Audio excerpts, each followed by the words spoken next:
yourself when you're wrong. Baby, the cars, they never lie. You're listening to Sly Crooner. Coming up, Katrina explains the 8 dimensions of Swank, baby.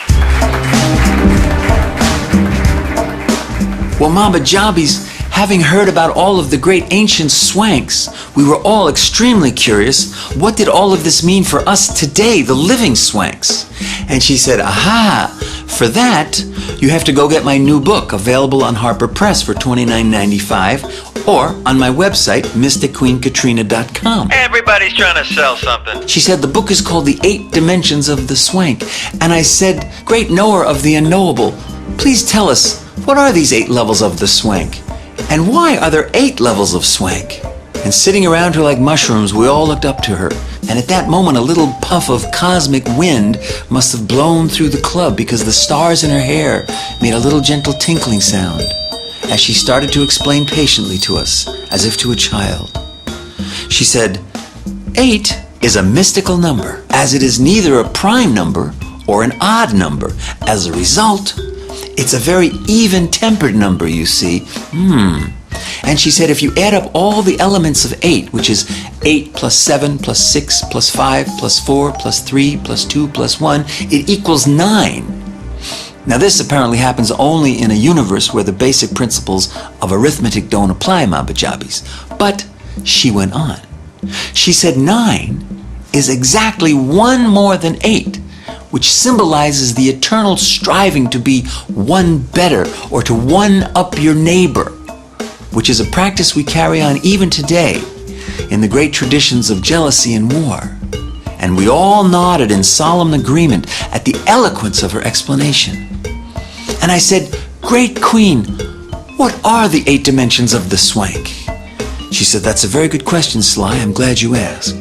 The 8 dimensions of the swank are, well, we all know the basic 3 dimensions, height, width, and depth. And to that we have to add the dimension of time. And I thought, yes, time, of course. I think Einstein said something about that. She said, yes, I think he did. But we have to also add the dimension of thought.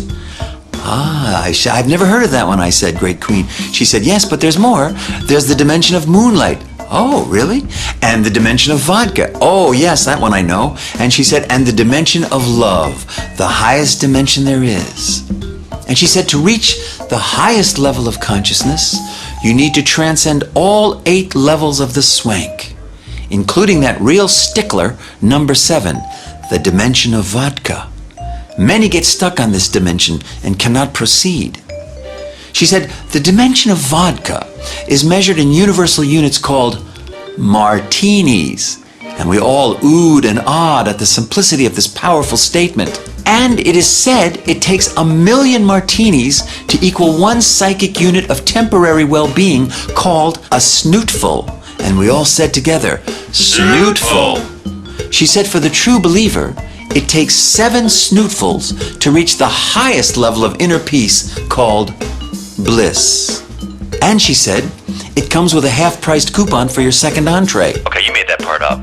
And that, Mama Jobbies, is when it all happened. Here we go. The most astonishing single event of the entire week, right here in Swanktown.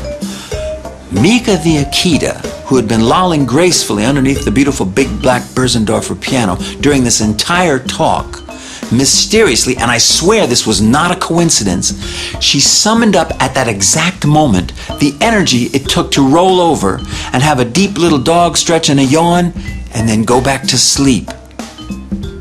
As this was all happening, her fur changed color from a contented pink to a calm blue. And Katrina saw this all happen, and suddenly she got a very weird and distant look in her eye, as if she had seen a ghost or some unknowable truth had just been revealed to her. And she walked over and she bent down next to the dog and she picked up its right front paw and she read it carefully, looking at all the folds for the inner wisdom they revealed. And then she drew back in horror. She said, I can't believe it. I can't believe it. And we all asked like a Greek chorus, What? What can't you believe? And she said, there's no mistake about it, but it can't be. It's not possible. This dog Right here, that dog underneath that piano is the legendary Top Dog, which, as you all know, is Godpot spelled backwards. That all of humanity has been searching for eons and centuries and even a very long time. That dog holds the secret of life. And she bent down and took a little snippet of her fur to use in a future magic potion. She said to me, Sly, and she was dead serious about this when she said it. She said, Sly, that dog is not to be trifled with. Don't you ever disturb that dog when that dog is sleeping, because she's processing very deep, important levels of information for all of mankind.